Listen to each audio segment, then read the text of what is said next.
Good morning and welcome to my channel. I'm Laura Lee and I'm here to talk about books. Hopefully you've had a good week and gotten some time to read. I have, and today I want to talk to you about a series that I have been working on that I just love. It is middle grade, which is one of my favorite reading times in life. Middle grade is that time in your life where books can have reality and fantasy all mixed up and you don't question it, and it's lovely and it's fun to get lost in. And this series definitely does that. I want to give you a little background on how I found it and what brought me to it, and then I want to share some of these beautiful editions that I have gotten and then tell you a little bit about the story if you'll listen. So here we go. It is Pages and Company. That's the series. It's written by Anna James, who is a writer from the UK. I think it was back in 2019. I visited London for the first time and proceeded to completely immerse myself in their book culture. I absolutely fell in love with the city. If you are a book lover, you definitely want to put that on your list. There are bookstores of all sizes. There are books on water. There's books on land. There's books in old buildings, new buildings, all different kinds. And it is a fantastic city for a book lover. So that recommendation I will definitely give you. This is another recommendation I'll give you. So the first book I picked up was at a bookshop on a bookseller's suggestion table. And it is middle grade. And this cover is absolutely amazing. What middle grade reader wouldn't want to dive into that? There's Alice in Wonderland, looks like a pirate, some treasure, and then this fantastic character here in the center. That happens to be Tilly, also known as Matilda Pages.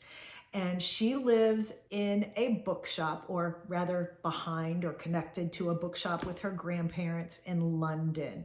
And I want to read you a little bit of Anna James's writing just so you can kind of get a feel for it. As a former elementary school teacher, and I'm still a mother, but a former mother of little kids. My kids are now big.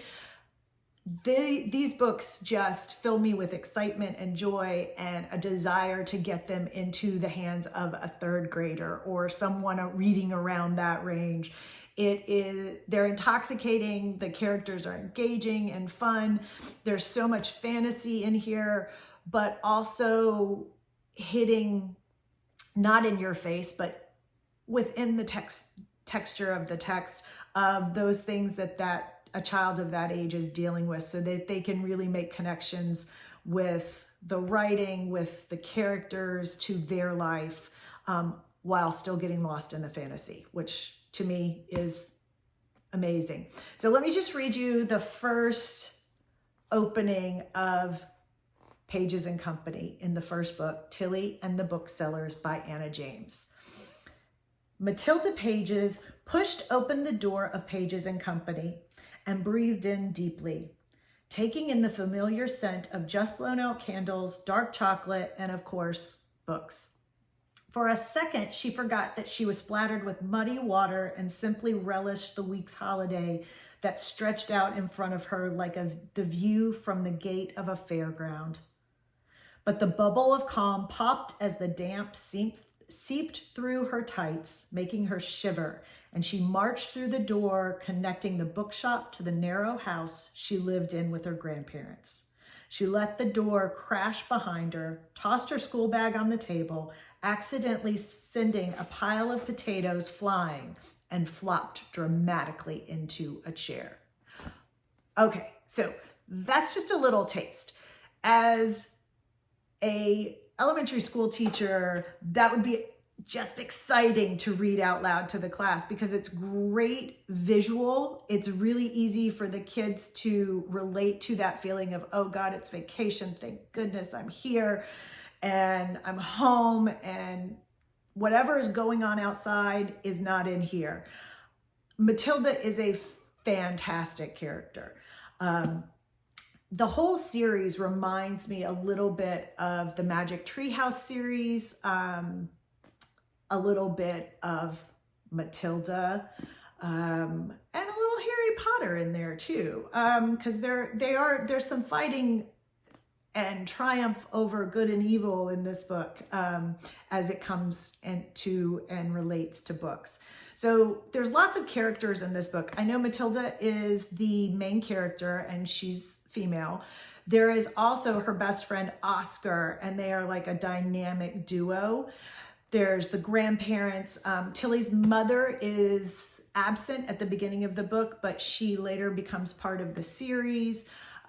There's a wonderful character in this book, Jack, who is a young man that works in the bakery in the that's in the bookshop cafe, and he is saving up to go to university. It's just really a sweet story. There's lots of different things, but there are some people out there that are trying to control books, which interestingly, in our day and time, could lead to some very interesting discussions, which actually I hadn't thought about till just now. There are other things that you will find as you read it as an adult of, oh, this could lead to some really good conversations with my middle grade student or students, and some great conversations. So back to the story, I want to share these books with you. So the first one I did get in paperback while I was there. Once I got back to the States and I read it, I fell in love with it. You can see I made notes about different things I'd want to talk to if I was teaching still, all of those kinds of things. It was a little bit fantasy land for me, I think.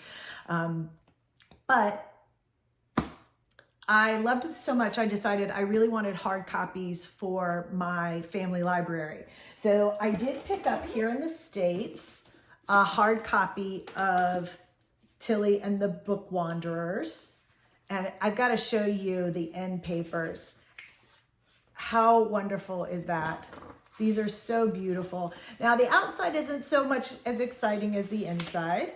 So I got the first two in the series, the Tilly and the Book Wanderers. And then the second book in the series is Pages and Company, The Lost Fairy Tale.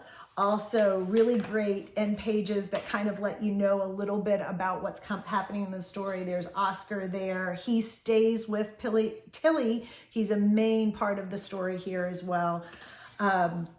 Then I loved it so much, I started following Anna James on Instagram, and I love her. She's really fun to follow. And saw that she was coming out with new books. And I decided I would really like to get the UK versions instead of the version in the States, which I love to do that. And that would be a great talking point with students or with children as well, of the difference in the language. It's slight, but it's there, and as well as the difference in the spelling. So that could make for some interesting conversations. So I ordered these from the UK, I think it was Goldstones. I'll have to look that up and add it to the notes. But this bookshop makes beautiful editions of books. So I want to share each of these. This is the third book, and that's the one I'm reading right now, Tilly and the Map of Stories. And Tilly and Oscar are desperately trying to save the book world because some people that don't have the greatest intentions but think they have great intentions have bound some books, and the children can't get into them. So Tilly and Oscar are on a great hero's journey trying to figure out how to unbind the books so all of the book wanderers around the world will be able to get into them and enjoy the stories. So the end papers here aren't the story of the map, but they are beautiful. But I do want to show you the outside of these, because the end papers that are on the US versions are on the outsides of the UK version. And it gives you clues about what's going to happen in each story. They are so much fun. And this one I'm very excited to say is a first edition, and it is signed by Anna James. So of course, I'm super excited about that. I also love the fact that every time I order a book from this company, they wrap it in plastic and preserve it perfectly. So the next one, which I have not gotten to, and I can't wait because I love the name, The Book Smugglers. And I'm assuming Oscar is right there, so he will still be a main part of this story. So Oscar Tilley, I see the lion. Could be from I'm thinking Wizard of Oz rather than The Lion, the Witch, and the Wardrobe, because I see the Scarecrow up here and also the Tin Man. And if we take this off, we can see, ooh, there's going to be some archives, imagination, and some poison in this one. And then the final book that she's written, I'm not sure if this is it or if she's going to come out with more, but this is the final one that there is right now, is called Pages and Company and the Treehouse Library. And we've got Oscar in the center, so maybe he's going to play a bigger role in this one. I'm not so sure. Tilly and a new character. So we'll see who this is once we get to it. Oh, and it looks like possibly Sherwood Forest might be an adventure. Robin Hood looks like there, and that looks like Prince John on the back. So I'm thinking, not Prince John, Brother John? Was it Father John? I can't remember. One of those. But there's going to be some recipes, the book of books, and we leave a trace of magic in every book we read. I love her lines. I love the things that she writes in here. Anna James, I have to believe, truly just loves words, loves books, and loves sharing her ideas with other people. And I enjoy reading them, and I want to share them with everybody as well. So if you're looking for a middle grade series for your middle grade reader, Pages and Company might be one you want to check out. Tilly is an amazing main character. She's strong and scared, but she overcomes her fears and she's adventurous. And who wouldn't want to go along her adventure when she jumps into books, meets characters, and saves the world from the people trying to keep books from getting into people's hands. Hope you have a great day, wonderful weekend, and get some reading done. I'll see you next time on my channel, Simply Laura Lee.